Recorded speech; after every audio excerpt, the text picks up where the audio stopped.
Imagine, if you will, an oil rig worker who's been retrained and is now installing geothermal systems to create power out of the holes they once drilled for oil. Imagine a fourth-generation rancher taking sensor systems and using them to be able to measure the feed efficiency of their herds, their methane emission, their grazing patterns.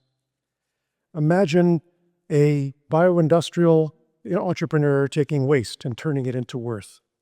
All of these examples are unified by one common critical systems transformation underway today. Climate is becoming central to competitive advantage. And what I want to talk to you about today is one of the critical ideas that you can apply in your life, in your community, in your business, to be able to apply that same thinking locally.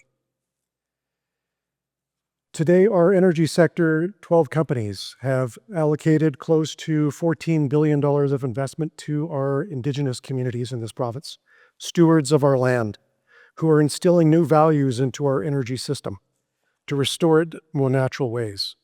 They're sourcing new innovative technologies to implement that at scale. This is not a research experiment. This is not charity. This is economic transformation in action, and we ignore it at our peril. I want to ask you another simple question. How many of you were really comfortable or happy with the last time you rented something? Do you feel good renting? Our traditional response when it comes to climate has been to buy offsets. Our companies buy these offsets in markets. You may have been asked at your local grocery store to contribute an extra $1 to plant a tree somewhere else. It makes us feel good in the moment. These are important tools, don't get me wrong, and they have a very important role to play. But often it's supporting projects that we can't see, we can't touch, we can't experience, and so we can't trust. And as a result, this as a method and as a tool plays an important role in our transition to make sure that that transformation is activated. But it is also one where that activation, once underway, can utilize conventional business thinking.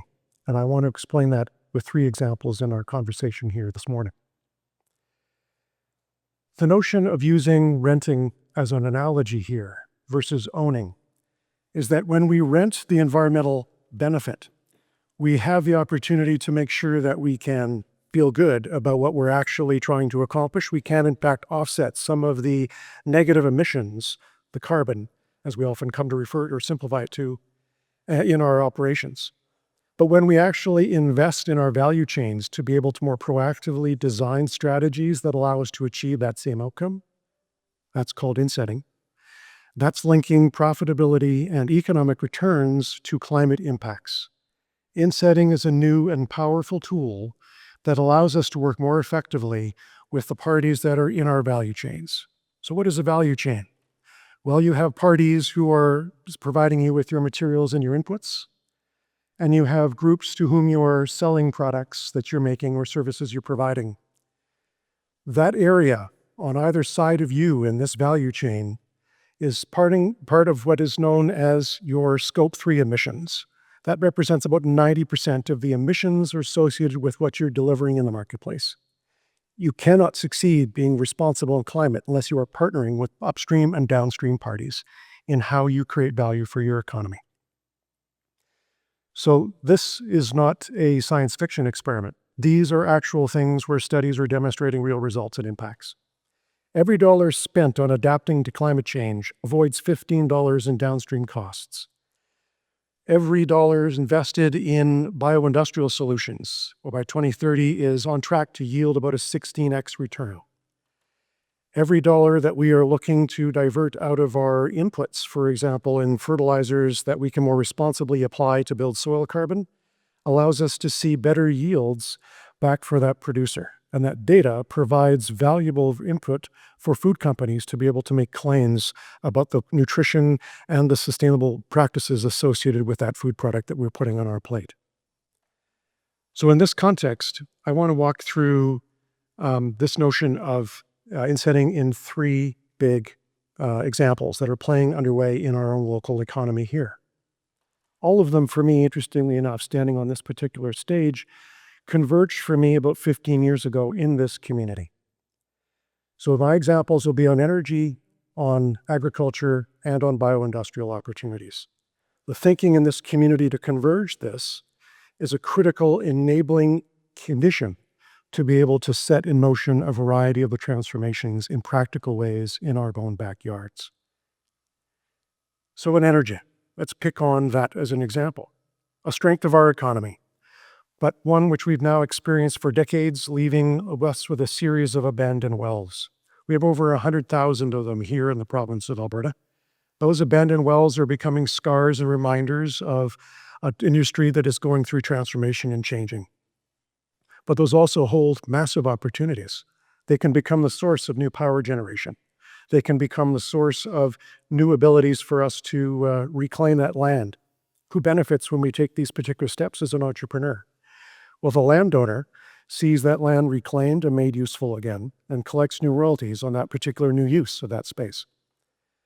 The innovator who once took the oil out of that ground is now innovating by putting new technologies into that ground to now extract power. We're still producing energy.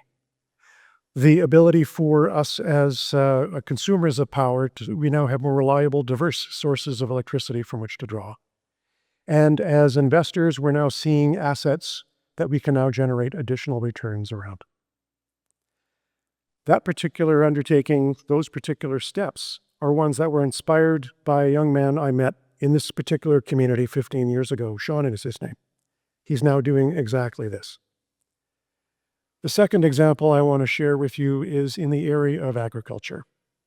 Leah, a fourth-generation rancher, inspired me with the ability to utilize a variety of sensors and software to be able to take her family's herd and be able to tell a new story about it. By tracking methane, by being able to address feed efficiency and also grazing patterns, she was able to make a powerful story about how she was more sustainably raising those animals. That commanded a market premium.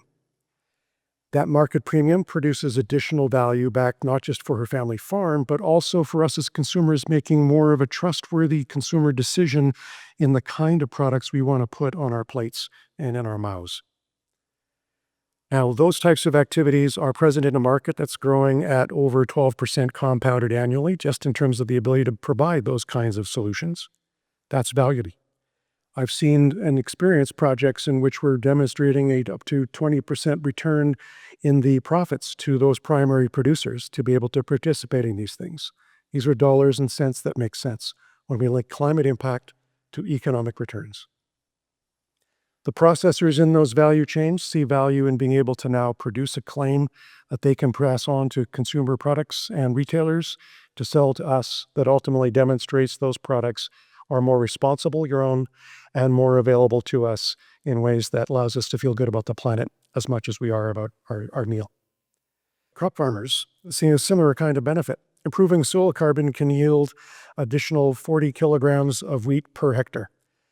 Up to 20% in other crops as well can be seen as an annual increase in productivity by being more responsible in managing the nutrients and nitrogen going into the soil and ensuring that that soil carbon stock change continues to be increasing. These are dollars and cents that value is able to produce when we can connect it to the consumer. That only happens when we enable these kinds of collaborations. The third example I want to point to is in the area of waste and turning waste into wealth.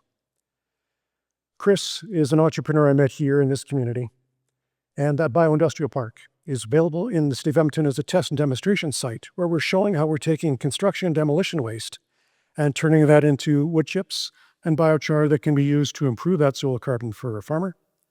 And anything we can't do that with, we can take over to our local concrete producer in this city and turn that into a way to decarbonize how we're actually producing concrete. Those circular economy examples are now seeing scale up beyond pilot projects. In the World Bank study released last year, they're showing that bioindustrial investment globally is growing dramatically and is expected to yield a 16-to-1 return to any investor getting involved in those activities at this time. But that also helps us in our own communities. In this community, we have a couple of other bioindustrial examples where we're taking a $300 million investment, seeing it divert 150 million tons per year of residential waste and turn it into power. That same facility will not just make electricity, it will recapture any of the carbon and become a carbon negative operation, the first industrial carbon negative facility of its kind in this country. That is innovation and only happens by virtue of partnering up and down the value chain. So these three particular examples illustrate that we have transformations underway. These are not theories, these are not charities, these are actual reasons to do business in a way that puts climate at the heart of your competitive strategy and how you differentiate your products. And I want to give you 5 ways of thinking about this, a way to take action coming out of today. The first is look up and down that value chain. Who do you have some influence over? Where do you see your largest area of emissions? Partner with those organizations that can assist you in addressing those emissions. Co-design a solution that allows you to test and pilot that, measure your results, and scale what works.